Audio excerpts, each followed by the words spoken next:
All right, we're going to talk about Project Fire Pit. It's all labor.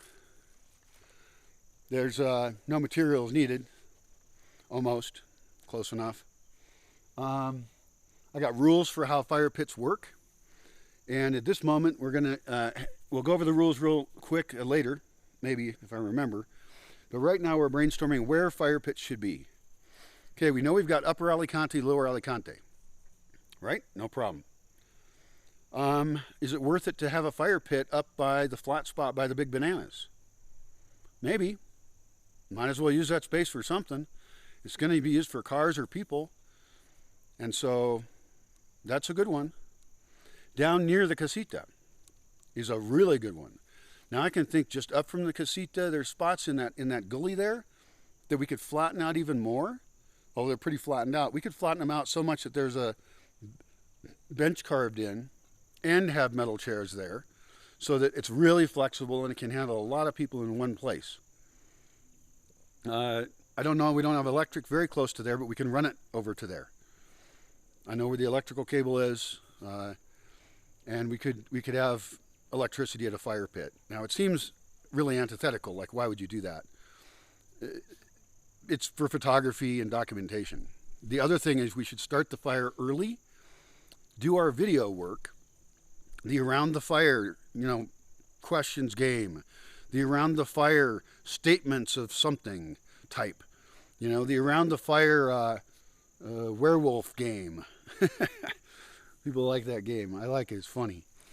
The point is that that's a timing when we can broadcast well because the lighting is really good. And we would have to do it on a windless night like this. There's no wind right now. And so the goodness of a fire depends on its position, the weather, all kinds of stuff. That one would be dug down and more protected than others. But we also have to worry about forest fire danger there during most of the year. In fact, on fire pits, I should probably have a red X made with some scrap wood or red rock and dump it on fire pits that are closed. Because some of them will be closed and some will be open in different parts of the year. I want to put them in this view park. I'm thinking now about destination ones a little further away. Cute Hill's not a bad idea. The road to there is really good now. Or was. It grew over probably, but we'll cut it. But that area is a really cool area. It's really close to the road, and I don't like that. So I'm going to nix that one. Cute Hill's out. Near the casita, there are other locations, like down below Pretty Garden. And the key is you've got one inside. So having a fire like in the lodge or in the casita, and then having supplemental fires outside is a great idea on occasion. Like once a week, we could have a fire in the lodge and fire up the outside stove and maybe the oven. I don't know if it's needed, but certainly the stove. And people can be cooking things on the stove outside the kitchen. They will not enter the kitchen ever, and they can do certain things in the lodge. There'll be certain things going on. We had a New Year's Eve dance party one time. It was fun. It was a nice group of people. Well, they were still a bundle.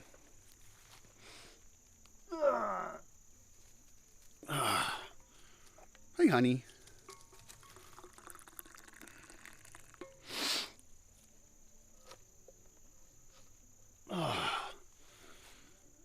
Magic walks, destinations.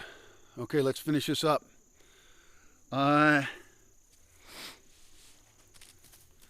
Another place for a fire.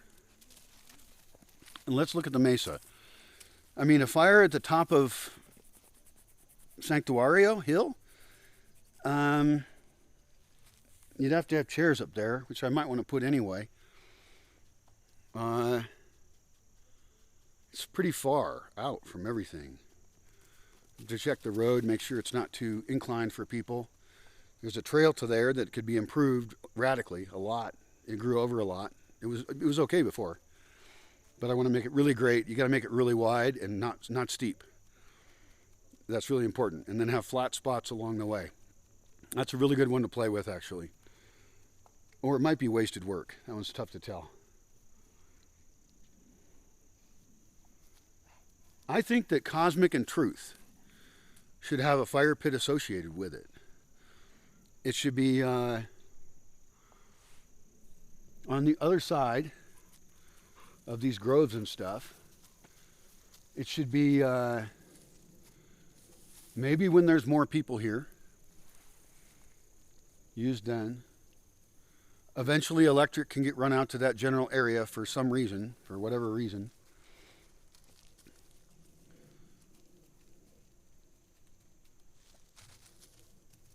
We could actually, with this grove of really big trees over there, there's a really big grove of trees, like some massive trees. And then this grove of smaller magic trees. It's just a great area. We could make it be just on the other side of that grove. It gets run by the people from Cosmic and Truth, right? They have their own fire for cooking at their stove. And maybe they're open for people to walk up or not. There's a toilet near there, so people are going to walk near there anyway. You keep it as close to Cosmic and Truth as you can, but you move it closer into those big trees. Now you've got the reflection with these big trees of the fire. Now we have to worry about forest fire in there, so we need to pre-burn an area and then keep it clear. Maybe even get a dump truck load of sand and dump it there. That's a little weird. I think we can figure something else out. That doesn't seem right. But that'd be an amazing location because it would be a destination. It's further away. Trying to figure out how far I can make somebody go for a fire.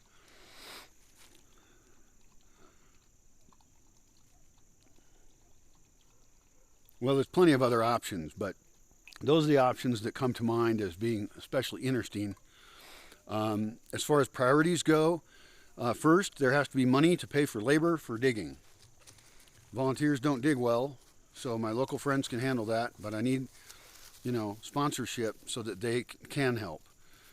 And that supports the local community, and it's good for my reputation too. If I have guys doing interesting stuff, although digging is not that interesting, that's why I don't want you to do it.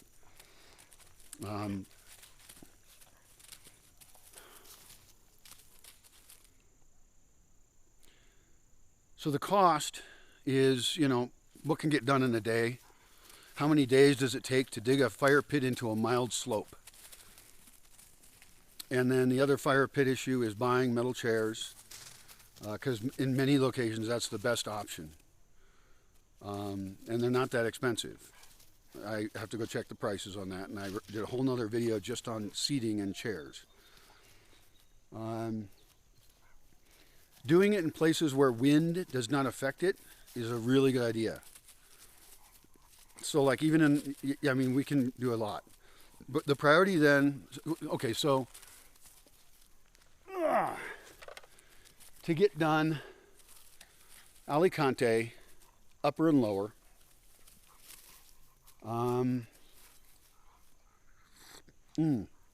the Cedar Circle, that's 3 so far.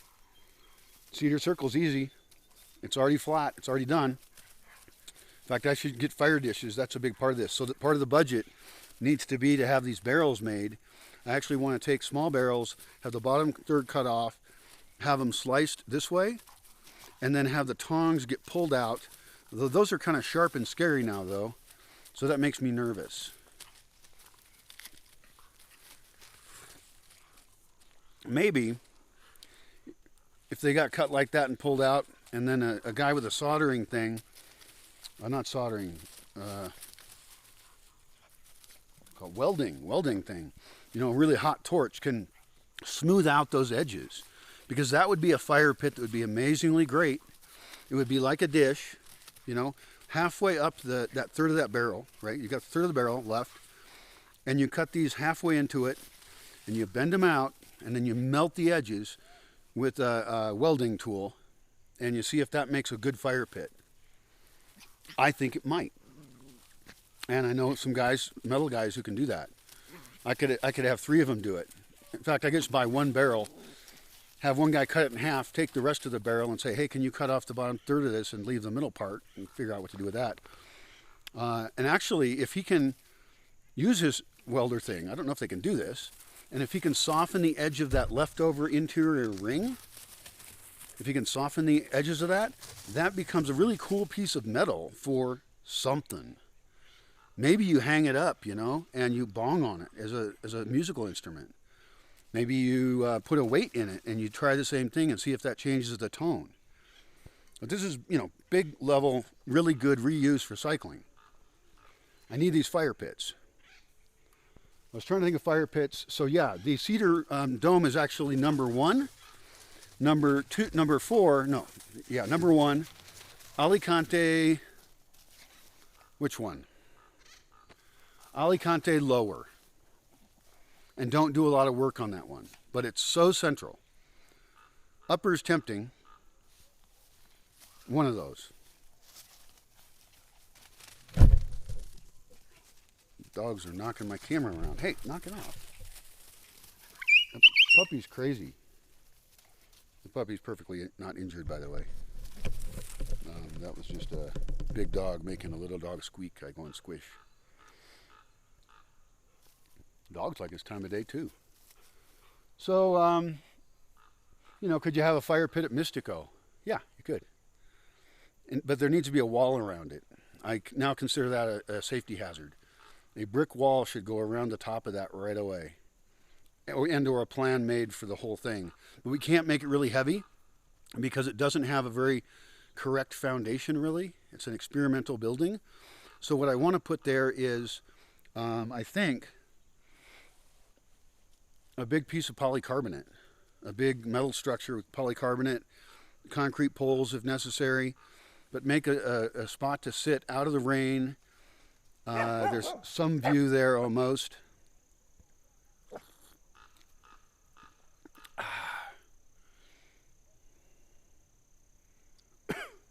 One crazy idea for a fire pit location would be the far side. Even with barely anything there. I mean, I could invite people from Yotatiro out for a fire pit experience. Now, I might want to wait till after COVID, although all this stuff is irrelevant until that gets figured out, if it ever does. So far, my predictions have been right.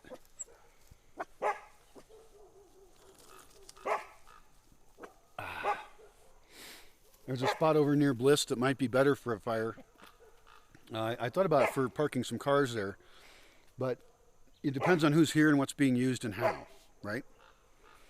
So I should make a calendar for the fires, and then that calendar can change based on weather conditions. For example, we had a fire pit right here.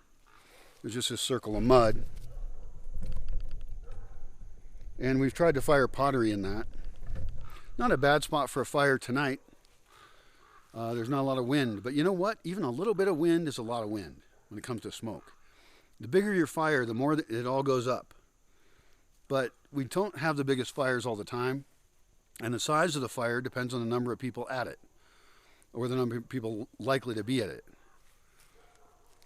So we want to have fire pits that are made for small fires, ones that are made for big fires.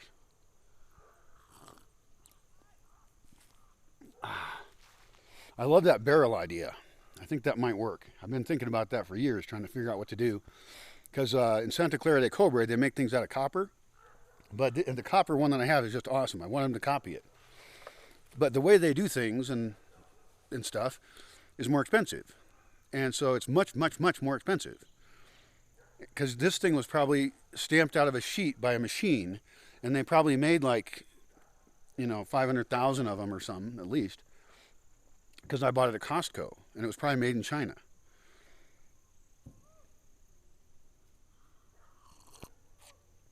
So the prettiest, nicest option I have, I don't like. One problem with the barrel idea is that stuff is going to fall out the sides. And what you could do is try this with a big barrel and a little barrel. I think that's the way to go. So in your experimentation, try both. And maybe the big ones first. Because maybe this is for a pretty good sized fire. I mean, a fire. Rawr. I don't know if anyone will get injured on the little things that stick out. That worries me. I don't think curving rebar around the top and welding it on would actually help. Might.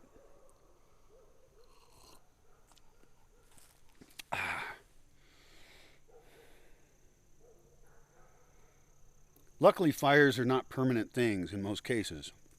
I do want to make some that are. I want to do a really good job on them. I've talked about amphitheaters before and digging into the soil and making these curved benches. Well, in the middle of that could be a fire, and that'd be great. I think I covered that in my other video. It really doesn't bother me that I repeat myself. It helps people hear. Should make them happy that they remember that I said something that they thought was worth remembering.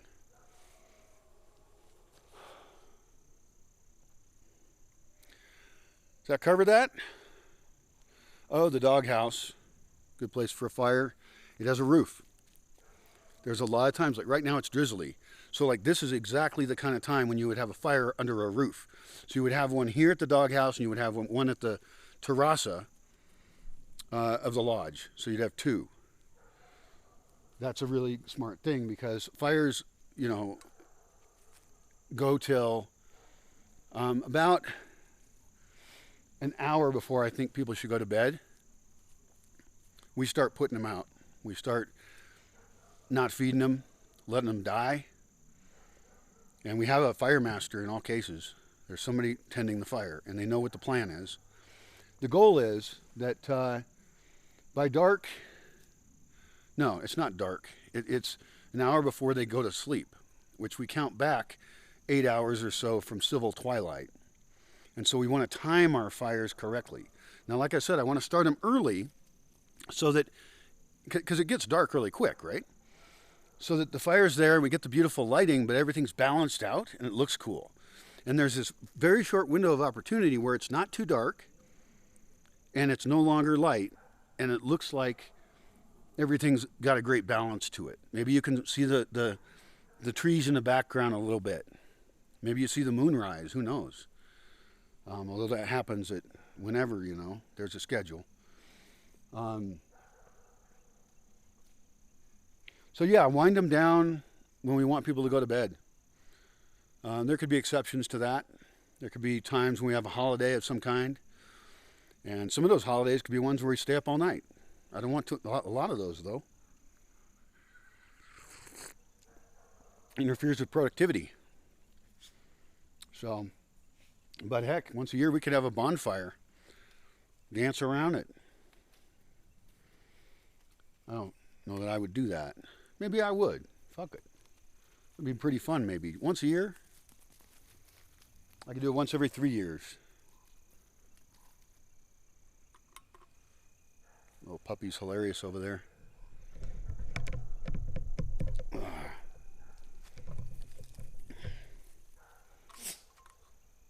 It's too bad this camera sucks for recording. I mean, it's very wide angle, which I like. And I can make it less wide angle. But it's really difficult camera. It's very odd.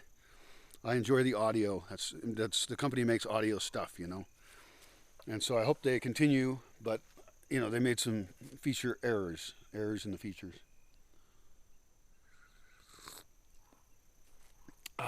What else on fires? So yeah, we start them early and people should show up early and we can have rewards for that. For example, pieces of chocolate. Early in the evening, you could go out there with not quite enough chocolate for everybody in a container. This is hilarious. This is the kind of social engineering